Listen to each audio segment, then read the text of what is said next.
తండ్రి అయిన దేవుని ప్రేమయు, కుమారుడైన యేసుక్రీస్తు వారి కృపయు, పరిశుద్ధాత్మ దేవుని యొక్క అన్యోన్య సహవాస దివ్య సన్నిధిలో ఈ ఉదయకాల సమయంన కల్వరి కిరణాల గ్రూప్ సభ్యులందరికీ, సార్వత్రిక సంఘాలకును, ఏకీభవిస్తున్న సహోదరులు అందరికీ క్రీస్తు నామంలో వందనాలు తెలియజేస్తూ ఉదయకాల ప్రార్థనలకు ఆహ్వానం. దేవునికి స్తోత్రం. కొన్ని మాటలు దేవుని వాక్యం నుంచి మనం నేర్చుకొని మన బ్రతుకులు మనం సరిచేసుకుంటూ మనల్ని హెచ్చరించుకొని ప్రార్థనలోకి ముందుకు సాగుదాం. చూసినట్లయితే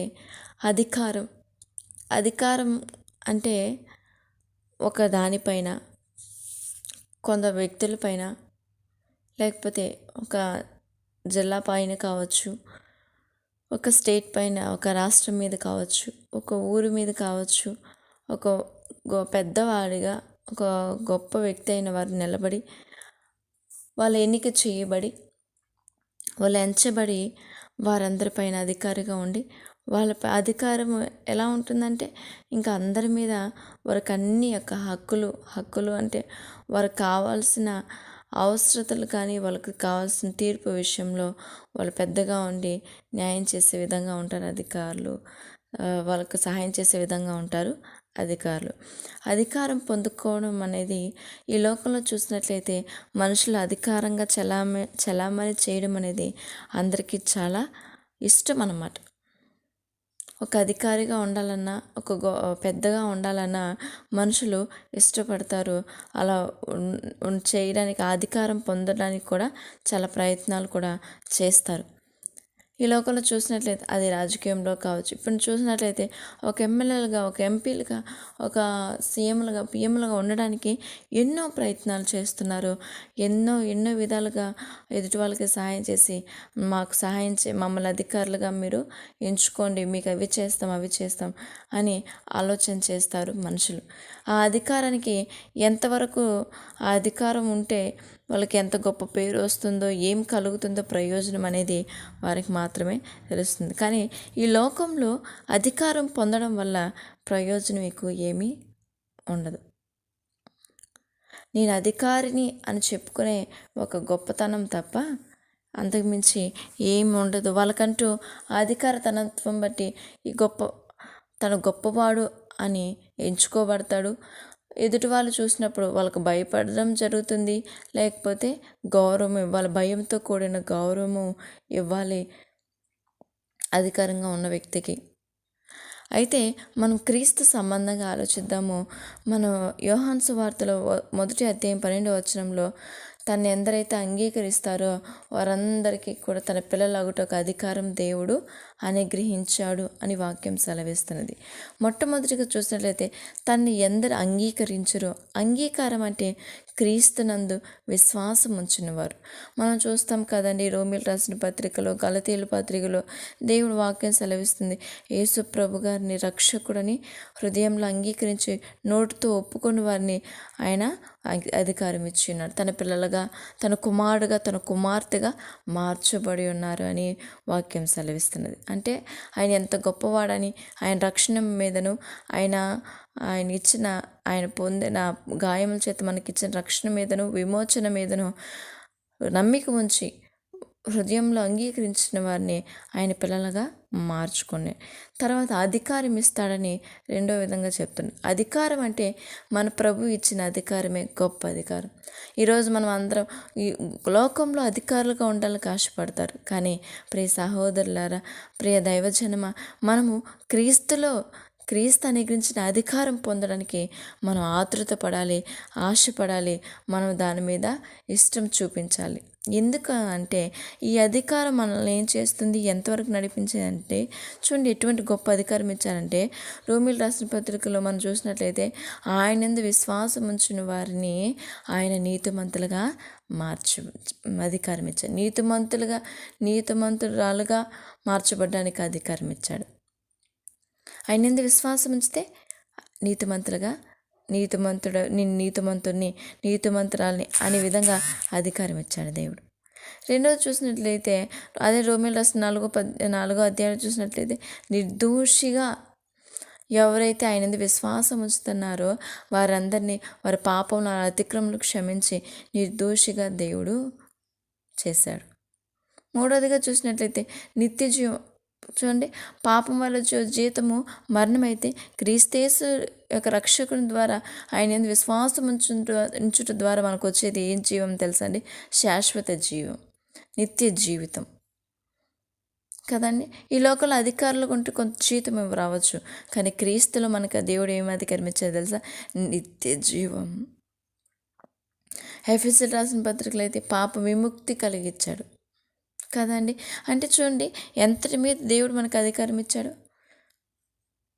నీతిమంతురాలుగా, నిర్దోషులుగా, నిత్య జీవం పొందుకునేవారుగా, పాప విముక్తి చెందిన వారుగా మనకన్నిటి మీద అధికారం ఇచ్చాడు కదా అండి. ఆయన యందు విశ్వాసం ఉంచితే ఆయన మనల్ని తన కుమారులుగా స్వీకరించాడు. తన కుమారులుగా అంటే ఇంకా ఆయన దేని మీద ఎలా ఉన్నాడు, తండ్రి ఏ విధంగా ఉన్నాడో, ఏ అధికారం కలిగి ఉన్నాడు తండ్రి, ఆ అధికారాలన్నీ కూడా తన కుమారులైన మనకును, తన కుమార్తెలైన మనకు అన్ని అనుగ్రహించి ఉన్నాడు. ఈ లోకంలో చాలామంది నేను ఒక ఊరికి, ఒక రాష్ట్రానికి, ఒక జిల్లాకి, ఒక దేశానికి మనము అధికారిగా ఉండాలని ఆశపడి ఎన్నో పాటలు, ఎన్నో శ్రమలు, ఎన్నో బాధలు, ఎంతో డబ్బు ఖర్చు పెడుతూ ఉన్నారు. కానీ వాళ్ళ వల్ల ప్రయత్నాలు కొంతమంది సఫలమవుతున్నాయి, కొంతమంది సఫలం అవుతలేదు. అయితే మన యొక్క క్రీస్తులో అయినట్లయితే ఆయన విశ్వాసం చాలు, తను అంగీకరిస్తే చాలు, ఆయన అధికారం ఇస్తా అంటున్నాడు. ఈరోజు మనం అంగీకరించిన మనం అధికారాన్ని పొందుకుంటున్నామా అండి? మన యేసయ్య మనకి ఎంత మంచి అధికారం ఇచ్చారు తెలుసా? నీతిమంతులుగా మార్చబడ్డకు అధికారం, అదొక అధికారం అండి. ఇప్పుడు డబ్బున్న వాళ్ళు, లేకపోతే ఈ అధికారం కావాలనుకుంటున్న వాళ్ళు క్రీస్తునందు విశ్వాసం ఉంచట్లేదు, లోకం మీద విశ్వాసం ఉంచుతున్నారు, లోక మనుషుల మీద విశ్వాసం ఉంచుతున్నారు. వారిని ఆ అధికారం పొందేంత వరకు మాత్రమే వారిపై నమ్మకం ఉంచుతున్నారు. ఒకసారి మనం పరీక్షించుకోండి. మన తండ్రి ఎంత గొప్ప దేవుడు. లోకంలో దేవుని మీద విశ్వాసం ఉంచితే అధికారం కావాలా? లోకంను నమ్మి లోకంలో ఉన్న అధికారం కావాలా? లోకంలో ఉన్న అధికారం మన నిత్య జీవం నడిపించదు. దేవుని నమ్మితే ఆయన అధికారం ఇస్తారు. ఏ అధికారం? నిత్య జీవం పొందుకునే అధికారం. మనకు ఆ అధికారం కావాలి. ప్రార్థన చేసుకుందాం. మహాగణుడగు నా తండ్రి, మహోన్నతుడా, సర్వశక్తిమంతుడా, పూజనీయుడా, పునరుత్థానుడైన నా తండ్రి, మీకే కృతజ్ఞతాస్తుతి స్తోత్రములు చెల్లిస్తున్నాను నా దేవా. తండ్రి, రాత్రంతయు ప్రభా మా పడకల చుట్టూరా మీరు కంచి వేసి కాపాడిన మా కన్న తండ్రి, మీకే స్తోత్రాలైనా. రాజులకు రాజువైన తండ్రి, ప్రభులకు ప్రభువైన నా దేవా, మహిమగల రాజా, మృత్యుంజయుడు నా తండ్రి, పునరుద్ధానం నా దేవా, మీ పునరుద్ధానుడైన నా తండ్రి, మీకే స్తోత్రాలు చెల్లిస్తున్నాను తండ్రి. ప్రభా అయ్యా, మీరు మా కోసం సిలువపై రక్తం కాచినేసి మీ అందు విశ్వాసం ఉంచుతున్నాం తండ్రి. నీ ప్రేమను బట్టి, నీ కృపను బట్టి నీ కృతజ్ఞతలు చెల్లిస్తున్నాను. మీ కుమారుడు, మా రక్షకుడిని అయ్యా క్రీస్తు వారిని భూమి మీద పంపించుట మీ చిత్తమైనది. మీరు మా కోసం ప్రభా ఎంతో గొప్ప కృప చూపించారు. మీ కృప చేతనే మేము పాప విముక్తి పొంది ఉన్నాం. క్రీస్తు వారి పరిశుద్ధ రక్తం ద్వారా మా పాపములను అన్నింటినీ క్షమించిన నా తండ్రి, వందనాలు తండ్రి. ఆశ్చర్యకరుడు తండ్రి, నిత్యుడుగు నా తండ్రి, సమాధానకర్తకు నా తండ్రి, నిన్న నేను ఏకరీతిగా ఉన్న తండ్రి, మార్పులేని నా తండ్రి, మీకే స్తోత్రం కృతజ్ఞతాస్తుతి సమర్పించుకుంటూ తండ్రి ప్రభా తండ్రి, నేను విశ్వాసం ఉంచుతున్నాను. ఏసే మా రక్షకుడని తండ్రి ప్రభా, ఏసే మా విమోచకుడని మేము విశ్వాసం ఉంచుతున్నాం. క్రీస్తు నామంలో, క్రీస్తు విశ్వాసం ఉంచినప్పుడు, క్రీస్తు నామంలో, క్రీస్తు రక్తంలో మాకు ఇచ్చిన ప్రత్యేక అధికారాన్ని బట్టి మీకు వందనాలు. వాటిని అన్నిటినీ మేము స్వంతం చేసుకొని నా తండ్రి అయ్యా, మీ ప్రియ కుమారులుగా, మీ కుమార్తెలుగా ఉండటకు మీరు కృప చూపించండి, మమ్మల్ని బలపరచండి. ఈరోజు ప్రభా ఎంతోమంది ప్రభా అయ్యా మీరు ఇచ్చే అధికారాన్ని కాదంటున్నారు. నీతిమంతులుగా మార్చబడడం ఎంత గొప్ప ధన్యత ప్రభా, నిర్దోషులుగా మార్చబడడం ఎంత గొప్ప ధన్యత. ఇదిగో నా దేవా, నీ పాప విముక్తులుగా మార్చబడ్డం, అయ్యా నిత్య జీవ వారసులుగా మార్చబడ్డం ఎంత గొప్ప అధికారం ప్రభా, ఎంత గొప్ప భాగ్యము తండ్రి. ఈ భాగ్యాన్ని విడిచిపెట్టి లోకంలో ఉన్న అధికారం కోసం ఎంతోమంది పరిగెడుతున్నారు తండ్రి. మరి లోకంలో అధికారం కోసం ప్రయాసపడి పరిగెడుతున్న వారి నిమిత్తమని మొరపెడుతున్నాను తండ్రి. నా భారతదేశాన్ని బట్టి స్తోత్రాలు స్తోత్రాలు తండ్రి. నా భారతదేశాన్ని రక్షించు తండ్రి. ప్రతి చీకటిని తొలగించు నా దేవా. నా దేశంలో అధికారులుగా ఉంటున్నవారు, నాయకులుగా ఉంటున్నవారు దర్శించు తండ్రి. వారి క్షేమం మేలును దయచేయమని, మంచి నాయకుని మీరు అనుగ్రహించమని వేడుకొనుచున్నాను తండ్రి. స్తోత్రములు నాన్న. మరి మానక నిత్యము నీ సన్నిధిలో మా దైవజనుల కొరకును, స్వార్థికుల కొరకును, అయ్యా విశ్వాసుల కొరకును కృతజ్ఞతలు చెల్లిస్తున్నాను తండ్రి. యేసు నామంలో అడుగుతున్నాను నాన్న. తండ్రి, నీ అందు విశ్వాసం, నీ సేవలు కొనసాగుతున్న నీ పిల్లలను బలపరచు తండ్రి. సేవకులకు మంచి ఆరోగ్యం దయచేయండి నాన్న. ప్రతి బలహీనత దూరం చేయండి. వాళ్ళు చేస్తున్న సేవను, పరిచర్యను అభివృద్ధి పరచండి. విశ్వాసం స్థిరపరచు నా తండ్రి. నూతన ఆత్మలు మీరు బలపరచు నాయన. ఎక్కడ బలహీన పడకుండా అపవాది ఉచ్చుల నుంచి మీరు అనుదినం మీరు వారు కాపాడుతున్నందుకు స్తోత్రం, స్తోత్రం, స్తోత్రాలు నాయన. భయపడకుమని ప్రతిదినం మమ్మల్ని ధైర్యపరుస్తున్న మా కన్న తండ్రి, వందనాలు వందనాలు చెల్లిస్తున్నాను తండ్రి. మా రక్షకుడా, మా విమోచకుడా, మమ్మల్ని నడిపించి మా కన్న తండ్రి, మీకే స్తోత్రాలు చెల్లిస్తున్నాను యేసయ్య. ప్రతి బలహీనత నుంచి విడుదల దయచేసేవాడా, ప్రతి చీకటి నుంచి విడుదల దయచేసే తండ్రి స్తోత్రాలు. యవనస్తుల యొక్క రక్షణ కొరకే మొరపెడుతున్నాను తండ్రి. ప్రతి ఒక్క చెడు ఆలోచన నుంచి అయ్యా వారి భవిష్యత్తుని మీరు కాపాడండి.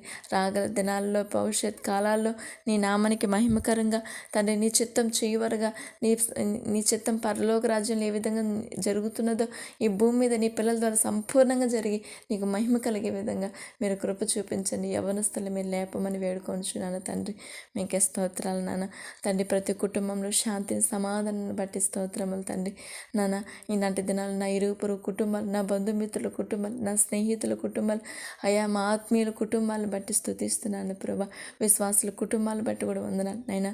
ప్రతి కుటుంబంలో మీరు శాంతిని, సమాధానం అనుగ్రహించండి. అపవాది చేస్తున్న గలిబిలితలను తొలగించండి నాన్న. ప్రతి కుటుంబంలో ప్రతి ఇంటిలో మీరు అధికారి ఉండి ప్రతి వారికి ప్రభు ఇంటిలో యజమానులు కానీ, స్త్రీలకు కానీ, పిల్లలకు కానీ, తల్లిదండ్రులకు కానీ మీరు మీ జ్ఞానం ఇవ్వండి. మీ జ్ఞానం చొప్పున వాళ్ళు నడిపించండి. మీ శాంతి సమాధానంతో ప్రతి కుటుంబం నడిపించమని వేడుకొనుచున్నాను తండ్రి. స్తోత్రములు నాన్న. అదేవిధంగా నా తండ్రి, మరి నీ కృపను బట్టి అడుగుతున్నాను అయ్యా. ఈ ఎండ వాతావరణం నుంచి ప్రతి బిడ్డను మీరు కాపాడండి. చంటి పిల్లలను బట్టి స్తోత్రాలైనా మంచి ఆరోగ్యం దయచేయండి. వాళ్ళ ఆటపాటలు తోడునండి. వాళ్ళు ఎదుగుతుండగా మీ మార్గంలో చక్కగా నడిచినట్లు దీవించు తండ్రి. VBS ప్రోగ్రామ్ జరుగుతుండగా మీరు దీవించమని, ప్రతి చంటి బిడ్డను మీరు ఆత్మీయంగా బలపరచమని వేడుకొంచున్నాను అయ్యా. వృద్ధుల్ని, విధవరానుల్ని, బలహీన స్థితిలో అనారోగ్య పరిస్థితులు ఎదుర్కొంటున్న ప్రతి బిడ్డని బట్టి నేను స్తుతిస్తున్నాను. ఈ ఉదయకాలం మీరు స్వస్థపరచునైనా తండ్రి. ఎవరైతే భయంకరమైన పరిస్థితులు ఎదుర్కొన్నారు వారిని దర్శించండి. వాళ్ళ హృదయాలు నీ వైపుకి ఆకర్షింపబడి నా తండ్రి పాప విముక్తుడి, ఆయా శాప విముక్తి, ఆయా అనారోగ్య పరిస్థితి నుంచి విడుదల అది క్రీస్తు ద్వారా ఎరిగినట్లు సహాయము చేయమని క్రీస్తు నామములో అడుగుతున్నాను తండ్రి. స్తోత్రం, స్తోత్రం నాన్న. తండ్రి వందనాలు నాన్న. తండ్రి, మరి నీ కృపను బట్టి అడుగుతున్నాను ప్రభా. అయ్యా ప్రభా, మరి నా తండ్రి ప్రత్యేకం కల్వరి కిరణాల గ్రూప్ సభ్యులందరి కొరకు నేను ప్రార్థన చేస్తున్నాను అయ్యా. వారి కొరకు విసుగక అడుగుతున్నాను. నా సహోదరుల జీవితంలో మీరు న్యాయం చేస్తున్నారు, అందుని బట్టి స్తోత్రం. న్యాయాధిపతి అయ్యా, ఈ సంఘాన్ని అయ్యా, ఈ పరిచర్యని మీరు ఆశీర్వదించండి. నీ శక్తి చేత, నీ ఆత్మ చేత, నీ నామానికి మహిమ కలిగే విధంగా తండ్రి మీరు ఈ యొక్క పరిచర్యను ముందుకు కొనసాగించమని వేడుకొంచున్నాను. ఏకీభిస్తున్న సహోదరుని దీవించున్నాను. ప్రార్థన రిక్వెస్ట్ ఇచ్చిన సహోదరులు ప్రభా అయ్యా, శాంతి గారిని, వారి కుమారు శ్రీ చేతని మీరు బలపరచునైనా, ఆత్మీయంగా స్థిరపరచున్నా తండ్రి.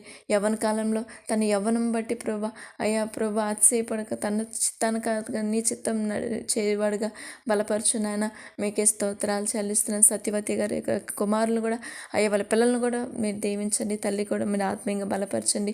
శేఖర్ గారిని మీరు దీవించండి. తిరుపతి గారిని అయ్యా, నా తండ్రి కామిరెడ్డి గారిని, లక్ష్మి గారిని, మెర్సీ గారిని, యవనస్తుని దిలీప్ని అయ్యా, సాత్విక సిస్టర్ని, సుధా సిస్టర్ని, వెంకట గారి కుమారుల్ని అయ్యా మీరు దీవించమని వేడుకొంచున్నాను.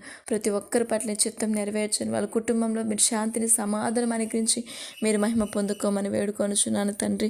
మీకే స్తోత్రాలు చెల్లిస్తున్నాను.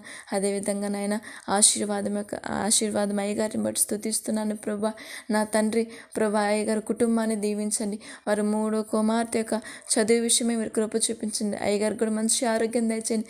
తనకు కావాల్సిన ఆర్థిక విషయంలో మీరు కృప చూపించండి తండ్రి. మీరు సహాయం చేసే దేవుడు. నీ పైన ఆనుకుని ఉన్న వారిని మీరు విడిచిపెట్టరు ప్రభా. నమ్మి కృతజ్ఞతలు చెల్లిస్తున్నాను. వారు చేస్తున్న సేవను, పరిచర్యను కూడా మీరు దీవించండి. దీవించండి. ఏసేపు అయ్యగారిని కూడా కిడ్నీలో ప్రభు డయాలసిస్ విషయంలో కూడా మీరు కృప చూపిస్తున్నందుకు స్తోత్రాలు చెల్లిస్తున్నాను నాన్న. అలాగే అరుణ అమ్మగారిని బట్టి స్తుతిస్తున్నాను అయ్యా. మీరు ఎంతగానో రికవరీ ఇచ్చారు, వెంటిలేషన్ మీద నుంచి మీరు గొప్పగా మీరు లేవనెత్తిచ్చిన గొప్ప దేవుడు ప్రభా. తన పట్ల మీరు కలిగిన చిత్తాన్ని బట్టి, నీ ఆలోచన బట్టి నేను స్తుతిస్తున్నాను. ఇంకా సంపూర్ణమైన రికవరీ జరుగునట్లు మీరు దీవించమని వేడుకొంచున్నాను ఆయన. ఇంకా ఎంతోమంది ప్రేయర్ రిక్వెస్ట్ ఇచ్చినారు, వారందరిని బట్టి నేను కృతజ్ఞతలు చెల్లిస్తున్నాను. ఆ సహోదరుల కుటుంబాలని మీరు శాంతి సమాధానంతో నింపండి. వారి ఆ కుటుంబాన్ని అందరూ మీ అధికారం మీరు ప్రభా, మీరు దీవించండి. మీ పిల్లలుగా నిర్దోషులుగా ఉంచి ప్రభా, పాప విముక్తులుగా ఉంచి నీ నిత్య జీవ వారసులుగా నా సహోదరులందరినీ ఉంచి మీరు మహిమ పొందుకోమని వేడుకొంచున్నాను. ఆత్మీయ జీవితంలో బలపరచండి. నీ సేవలో ఉన్నతంగా మీరు వాడుకోమని వేడుకొంచున్నాను తండ్రి. స్తోత్రాలనైనా. అలాగే తండ్రి, జాబ్ చేస్తున్న వారిని వారి ప్రయాణంలో కూడా మీరు తోడు నడిపించమని వేడుకొంచున్నాను. నిరుద్యోగుల విషయంలో మీరు కృప చూపిస్తున్నందుకు స్తోత్రాలు చెల్లిస్తున్నాను. ఈ ఉదయకాల సమయం అందు నా తండ్రి మరి దైవజనులైన మోషే గారిని బట్టి స్తుతిస్తున్నాను. వారి కుటుంబాన్ని దీవించున్నాను. వారి క్షేమము దయచేయండి. నీ పనిలో ఉన్నతంగా మీరు నమ్మకస్తులుగా మీరు వాడుకున్నానా. మీకే స్తోత్రం. చివరి వరకు మీ కృప చేత నడిపించండి ప్రభా. అలాగే ఆత్మీయతల విజయమ్మ గారిని బట్టి కూడా స్తుతిస్తున్నాను. తల్లికి మంచి ఆరోగ్యం దయచేయండి. ప్రతి బలహీనతను మీరు కొట్టివేయండి. తన కుటుంబాన్ని ప్రభా, వారి అక్కగారు కుటుంబానికి ఆదరణ అనుగ్రహించండి. తను చేస్తున్న సేవలో యేసుక్రీస్తు ప్రార్థన సహకారుల సంఘాన్ని మీరు బలపరచండి. అందులో ఉన్న ప్రతి ఒక్క ఆత్మీయతలని సహోదరులు మనల్ని కూడా మీరు దీవించి మీరు మహిమ పొందుకోమని వేడుకొనుచు నా తండ్రి. ఇదిగో చివరిగా నన్ను నా కుటుంబాన్ని బట్టి స్తుతిస్తున్నాను. నాకు ఇచ్చిన జీవితాన్ని నా కుటుంబాన్ని బట్టి స్తుతిస్తున్నాను. నా కుటుంబం అంతటి మీద అధికారం మీకు అప్పగిస్తున్నాను తండ్రి. మీరే మా అధికారి కనుక నా ఇంటి వారు అందరి చుట్టూ మీరు కంచి వేయండి. వాళ్ళు చేస్తున్న పనులు దీవించండి అయ్యా. అన్ని విషయాలు మీరు ముందు నడిపించి మీరు మహిమ పొందుకోమని, సమస్త మహిమ ఘనత ప్రభావాలు మీరే పొందుకోమని యేసుక్రీస్తు నామంలో ప్రార్థన చేసి పొందుకుంటున్నాం కన తండ్రి. Amen amen. దేవునికి స్తోత్రం. అందరికీ వందనములు.